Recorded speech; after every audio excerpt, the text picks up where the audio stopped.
rising after a 2,000-year period of darkness. So to the Peruvians, this is a very exciting and positive and good time. And as they explain, when 2012 comes, the sun will be coming up above the horizon. You know, in other words, in 2000, the sun started to rise, but it won't be in our vision until 2012. Interesting. So that's kind of an interesting place. And the Mayans, the Mayans actually are a conglomerate of some 440, I think it's 440 tribes. Yes. And they don't know what this tradition is or what it means. And they've actually, these are my words, so I apologize if it's not specific enough, but the essence of what the Mayan people have decided to do is to really put some effort in the direction of, in effect, remembering what this all meant. Mm-hmm. So that's underway in kind of a positive way, too.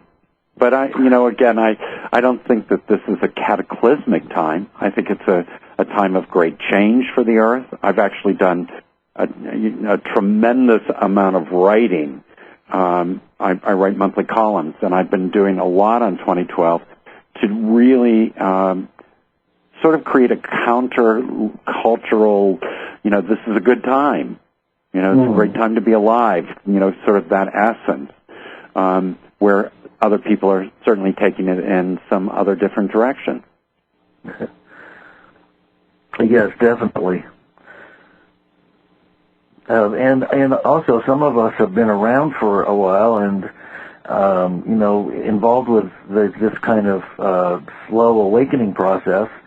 And I think a few people are getting a little bit, what's the word for it, a little antsy at seeing that most of humanity is still snoring in their beds while they're going to their jobs and that they're not waking up in droves like we thought it was going to be. And, of course, that involves expectations. And so, we have to work on our expectations and our patience as well, as because things are certainly speeding up, it would appear. You know what? Once again, you and I are on the same wavelength. I really like what you just said about the evolving consciousness of humankind. Because there is this, sometimes what it feels to me to be insistence in the communities that I encounter, the people that I meet, that there's this really, really incredible, huge leap in consciousness going on the planet. And, and I like your words. Yes, it's going on. Yes, it's taking longer. So, once again, I'm very much on the same page with you. And, and also on the expectation point. When I hear people talking about their hopes and aspirations for humankind, a lot of the work that I do really focuses on supporting people remembering that they are talking from a position and a place of self. So that many times that desire and expectation for the evolution of humankind to be speeding up or changing or, en masse as people starting to meditate is really self-based. What is it that we're really looking for? What is it that we're really hoping for when we talk about, this idea of, and again, it has always felt to me to be almost an insistence in the spiritual community that, enlightenment's happening. Well, yeah, it is. But, what does that mean? And what's that, we're still going to war. Yeah, exactly. There's still people that are hungry. Yeah. I think the differences between wealth and poverty, seem to be, in these last at least 10 years, I would say, seem to be even more polarized than they've felt to be in my lifetime. Oh, it's astronomical. I'm sure that you're aware, as the listeners are as well, that there's a very powerful elite that has managed to tilt the scales in their favor, and they're pretty much, they think they're running the show, and they're, they have plans as being the gods of this planet. So, I think it's about 3% of the population that owns about 95% of it. So we have kind of given our power away over to the powers that be, but we're the real power, and we're the real source of the power, so it's just a matter of, each individual starting to remember, and that's a long, tedious process to remember that we are powerful masters and beings of light. I can't say that I've managed to do that yet. I'm still heavily veiled in my consciousness, and occasionally I have little brilliant streaks, I admit. But they're so short, they're like a little piece of static electricity on the carpet, Mm-hmm. So, like what was that? I want a lightning bolt that sticks around. Well, we all do. I think that hey, come on, we're Americans. We want it now. We want it with lights, Right. Exactly. Bells and whistles. Exactly. And we might get it. I have a feeling that the shifts that we're going through are going to be quick, but they're going to be dramatic, because if we're truly headed for a higher density, such as, for instance, so many say that we're going through the fourth density and into the fifth, and it's the first time that the planet has ascended along with the solar system, that, that's quite a big jump, and that seems to be a place where there probably wouldn't be polarity and duality and, fragmentation. We'd have unity consciousness, and this ties into your book, and your work, which is on psychic abilities. We would be interconnected as one, I think, eventually. Well, yeah, and I say yes to, everything in agreement to everything that you've said. And, again, though we may language it differently, I think we're both talking about the same things. And, somewhere, regardless of where we're thinking the world is going, there has to be spiritual principles and truths behind the kind of talking that we're doing. Yes. Because, right. So we are talking about a law of the universe. We're talking a spiritual truth.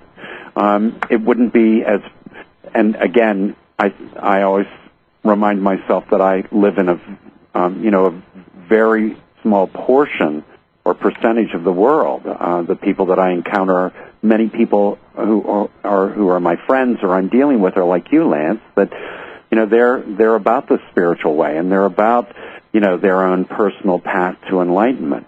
Mm-hmm. Yet at the same time, there's, a huge percentage of people. I live in California. All I have to do is go and, sort of drive through maybe one of the more expensive neighborhoods, and, I can see that people's consciousness, still holds some of the, not the older ways. What consciousness they're holding is really, again, about their spiritual journey and their path in life. It's not right or wrong. It's just, maybe more heavily materially based for you. Mm-hmm. You made a comment about time. I made a note to myself to go back to that with you, because I'm always hesitant to make sweeping generalizations. But I do it all the time, so correct me if I do. No, it's okay. It's all right, But one of the things that has been a buzz, so to speak, for a lot of the years in the spiritual community, for me, has been this idea that time is speeding up. I've heard that, but you know what? Now I'm finally on that page. I really believe it is happening, and mainly because I'm witnessing it. And what I'm witnessing is that in so many situations in dealing with my clients, in my own life, in the lives of other people around me who I'm observing, that the time between somebody, for an example, making a decision, making a commitment, making a statement, and that manifestation or manifesting, that window is beginning to be very small. Mm-hmm. Yeah. I hear that a lot from my guests, and I notice it more for myself, too. Of course, I live out in the country alone, and I isolate pretty much. I'm like the hermit in the tarot deck. Only I'd say I'm a combination of the hermit and the fool, more or less. So I don't get to experience it. But then when I go into town, being empathic, I do pick up the vibes and the vibrations, and I can tell that there's a lot of shifting going on and a lot of chaos, and somewhere at a subconscious level, it seems that people do know, because our higher self knows, and we're all connected to higher levels of our own awareness. So, we can all tap into that. It's just a little more difficult for people who are working 2 jobs and have 3 kids to raise and 2 cell phones, 1 for each ear, and have to be so many places. So it's not easy. Especially watching television and listening to the news, taking in all that false information does tend to lead one down a dark alley. But, living here alone with the birds and the bees, I can kind of tune in a little bit more, and sometimes I get tapped into some of the things that are coming up really quickly, and I'm sure you do too. I do. Interestingly enough, I always joke, and I'm sure you've had this experience where people come to you and say, a client or somebody who I meet casually, and when I tell them who I am and what I do, they say, "Oh, can you give me the lottery number?" And I always say to them, if I had the lottery number, I wouldn't, I'd be certainly doing something like, trying to get that down on a piece of paper somewhere to win. Right. The interesting astrological stuff that's going on right now, and again, to me, just to look at the sequence of energy building between now and 2012, just to sort of put that on the table because it is such a time of conversation. That as and I'm not. Do you follow the astrological? Are you an astrologer? I'm not an astrologer, but I do follow it, and I have a lot of astrologers on the show because I love them dearly, and I just love finding out about the astrological connections. So if you want to share about that, I know that there's a Grand Cross tonight's significant in that we have the new moon. For intentions, it's a good night for intentions, but we can expand beyond that, and you probably have your finger on the pulse of the major astrological events that are going to be coming up in the near future. Would you want to share that with us?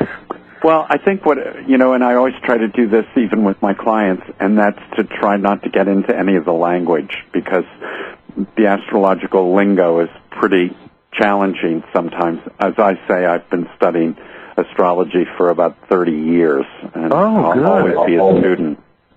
But the main thrust of the time that we're in right now, and it really, more so than anything, kicks off mid-March, is that we've really been, as a country, in this period of the last several years where the energy on our location of the planet has really been more about ideas and thoughts. And it hasn't really been very supportive from an astrological or energetic standpoint. The energy that's been here has not been that supportive about taking action.